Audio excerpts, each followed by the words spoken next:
এবার আব্বাস সিদ্দিকী মুখ করল আই লাভ মোহাম্মদ লেখা নিয়ে, সাথে সাথে ইমাম সাহেবদের নিয়েও কিছু বক্তব্য রাখলেন যে কিছু করলেই বিজেপি চলে আসবে, এটাও নিয়ে কিছু কথা বললেন। চলো আব্বাস সিদ্দিকী কী বলছে আর কী বোঝাতে চাইছে, চলো ভিডিওটা দেখে আসা যাক। আর যারা যারা ইউটিউব থেকে দেখছো তারা চ্যানেলটাকে সাবস্ক্রাইব করো, যারা যারা ফেসবুক থেকে দেখছো তারা পেজটাকে ফলো করে দাও এবং ভিডিওতে একটি করে লাইক দিন। মোহাম্মদ সাল্লাল্লাহু আলাইহি সাল্লাম, আই লাভ হযরত মুহাম্মদ সাল্লাল্লাহু আলাইহি সাল্লাম, আই লাভ হযরত মুহাম্মদ সাল্লাল্লাহু আলাইহি সাল্লাম।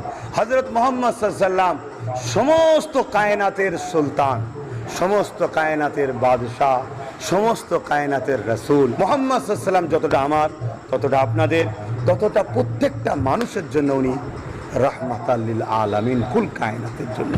কিছু মানুষ তারা মানুষের প্রভু হতে চায়। মুহাম্মদ সাল্লাল্লাহু আলাইহি সাল্লাম বলেছে মানুষ কখনো মানুষের কৃতদাস দাসী হবে না, তাই তারা মুহাম্মদ সাল্লাল্লাহু আলাইহি সাল্লাম বিরোধী করে। অতএব যুগে যুগে ছিল, তারা মিটেছে আগেও, এরাও মিটবে অবশ্যই, এরাও সেই জাহান্নামের কুকুরের ন্যায়। আজকে উত্তরপ্রদেশে যে জঙ্গল রাজ, যে সংবিধান বিরোধী রাজ চলছে, তার একটা দৃষ্টান্ত প্রমাণ হচ্ছে এটাই যে কেউ তার ভালোবাসাকে আই লাভ মোহাম্মদ সাল্লাল্লাহু আলাইহি সাল্লাম বলার স্বাধীনতা নাই। আজকে কিছু ছেলে হুজুর পাক সাল্লাল্লাহু আলাইহি সাল্লাম আমি আপনাকে ভালোবাসি এই কথাটা বলাতে বা লিখে হাতে করে ঘোরাতে কি সমস্যা হচ্ছে? এদের সমস্যা একটি আতঙ্কে ভুগছে। কি আতঙ্ক? এদের সন্ত্রাসী ছেড়ে দিয়ে, এদের জুলুম ছেড়ে দিয়ে মানুষ প্রফেট মোহাম্মদ সাল্লাল্লাহু আলাইহি সাল্লামের দিকে না চলে যায়, এই আতঙ্কিরা ভুগছে। না ঢিলে আছে, পাগলের মতো কথা বলছে। এছাড়া পাগলের মতো কথা না, আমি তো বলবো যে আমার প্রশংসা করবে না সে মানুষই নয়, এটা কোনো কথা হলো? পশ্চিমবাংলায় রোজ মুসলমান মবলিং চিনে মারা যাচ্ছে, জুলুম হচ্ছে, অত্যাচার হচ্ছে, কিন্তু এ বিষয়ে বলা যাবে না ভাই, বললে বিজেপি চলেছে। ফুরফুরা শরীফের মধ্যে ভারতবর্ষের তৃতীয় মুসলিম তীর্থভূমি, বৃহত্তম, সেখানে যদি পাশে আজকে উগ্র হিন্দুত্ববাদীদের সমাজবিরোধী, সংবিধান বিরোধী, সন্ত্রাসী ভাবপূর্ণ কোনো কাজ হয়, তাহলে আমার বাংলা কোন সার বিজেপি বাদ দিয়ে আছে? সরকার বলছে আমার কাছে পয়সা নেই, আমি দিয়ে দিতে পারিনি। ইমামদের কাছে যে বলছে তোমরা আমায় মাফ করো না, কি তোমরা সব বলেছো শুনলাম, আমার কাছে টাকা পয়সা নেই, 500 টাকা বাড়ালাম। ইমামরা তো যা খুশি বলার মতো নয়, সে আর বলে লাভ নেই। ইমাম ভাইদের বিষয়ে কি বলি বলেন না, বিয়াদবি হয়ে যাবে না। মানুষ চাইছে একটু ছুটি, যে আমরা যাতে আমাদের উৎসবগুলো ভালো করে করতে পারি, সেটা দেবে না। বিশেষ করে মুসলমানের তো কোনো সুযোগ সুবিধা দেবে না।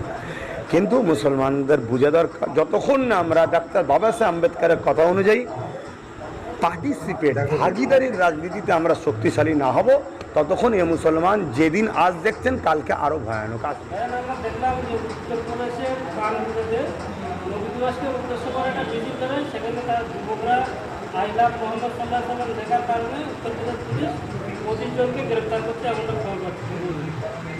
এরা পুলিশ না পুলিশের ইউনিফর্মে সংবিধান বিরোধী, এটা প্রথম জানা দরকার। সবচেয়ে বড় বিষয় হচ্ছে ইসলামের ওপরে, হুজুর পাক সাল্লাল্লাহু আলাইহি সাল্লামের ওপরে এদের এটা ক্ষোভ, রাগ। কেন? এরা স্বৈরাচারী মনোভাবপূর্ণ মানুষ, আর হুজুর পাক সাল্লাল্লাহু আলাইহি সাল্লাম স্বৈরাচারী মনোভাবপূর্ণ মানুষের বিরুদ্ধে গিয়ে পিছিয়ে পড়া সর্বস্তরে, সর্বধর্মের গরিব, দুঃখী, অসহায়, বঞ্চিত, লাঞ্ছিত মানুষের বাঁচাবার নাম হুজুর পাক সাল্লাল্লাহু আলাইহি সাল্লাম, যিনি মানুষকে ইনসাফ, ইনসানিয়াত, ন্যায়, সত্য, মানবতা, প্রেম, ভ্রাতৃত্ব যিনি শিখিয়েছেন।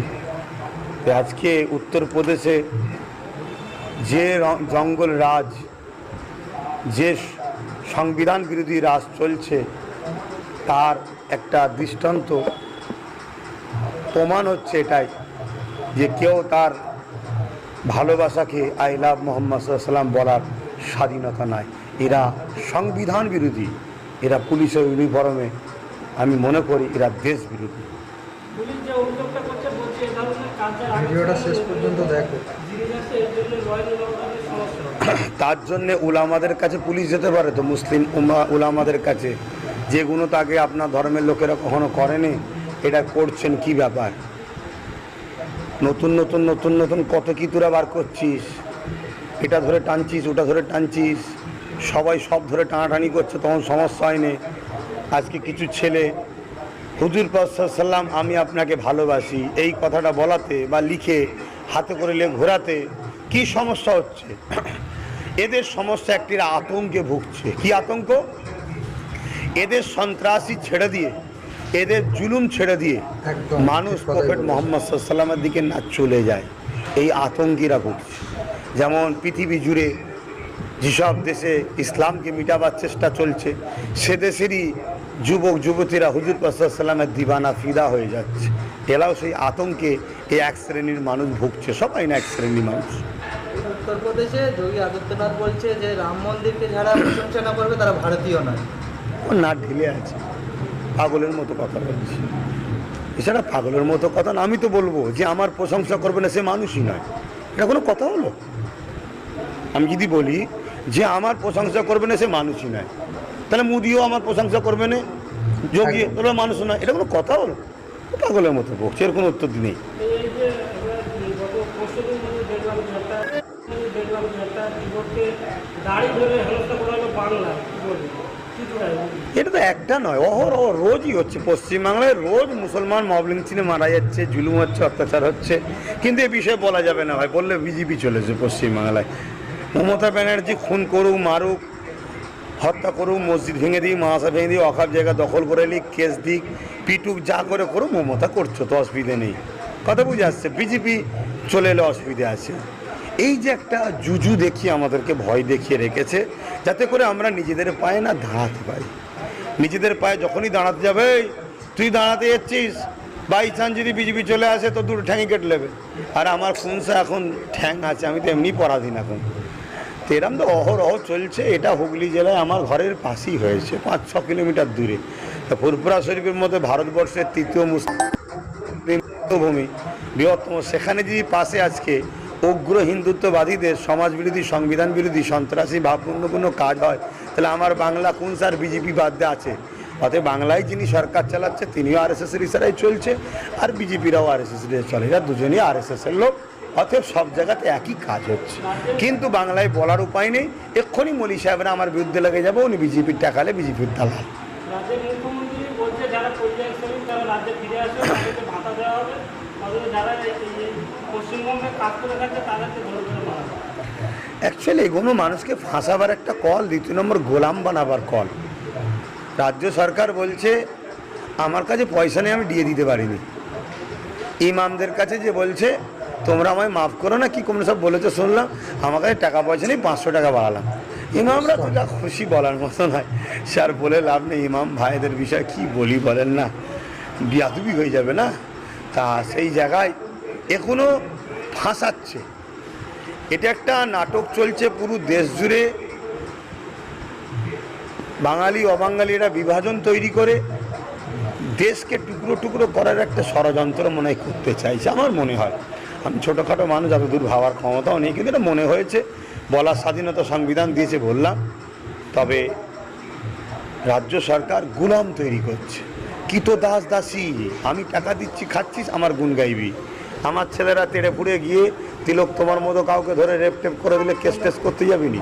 কেস করলে তিলক তোমার বাবাকে যেমন জুলুম করছে, শুনলাম নাকি জুলুম করেছে, মারধর করেছে নাকি, পুলিশ ঠাড়িন কি কমসা হয়েছে, সেরকম যারা করবে। এই হচ্ছে ব্যাপার।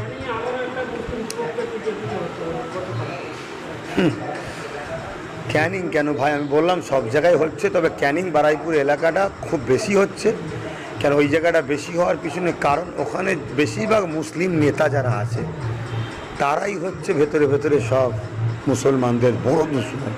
এই জন্য ওই জায়গাটা একটু বেশি মাথা চাড়া দিয়েছে। অন্য জায়গায় তুলনামূলক একটু কম, কিন্তু হচ্ছে না তা বলবো না, হচ্ছে।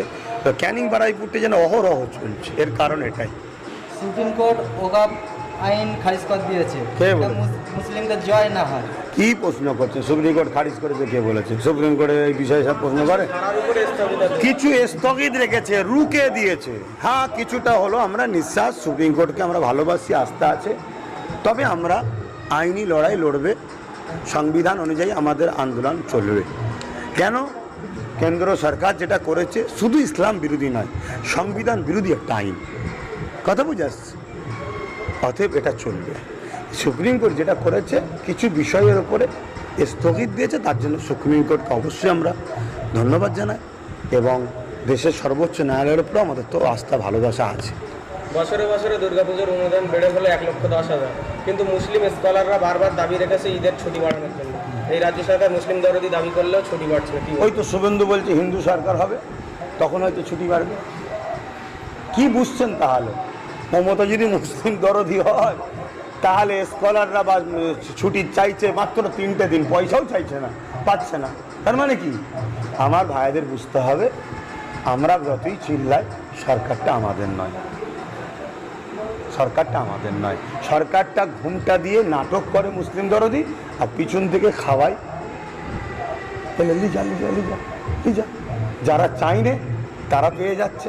কেউ বলেছিল জানা নেই। হিন্দু ভাই বলেছে কি যে দেশের জনগণের টাকায় ধর্ম করব আমি? কোনো হিন্দু ভাই এটা মানছে কি? আমার জানা নেই। আমি কারো ধর্মের ওপর বিশ্বাস। ভিডিওটা এই পর্যন্ত, পরবর্তী ভিডিও আসছে। তো যারা যারা ভিডিওটা শেষ পর্যন্ত দেখলেন অনেক ধন্যবাদ এবং ইউটিউব চ্যানেলটাকে সাবস্ক্রাইব করো এবং ফেসবুক পেজটাকে ফলো করে দাও। আর ভিডিওতে লাইক দিতে ভুলবেন না, লাইক কমেন্ট করতে ভুলবেন না।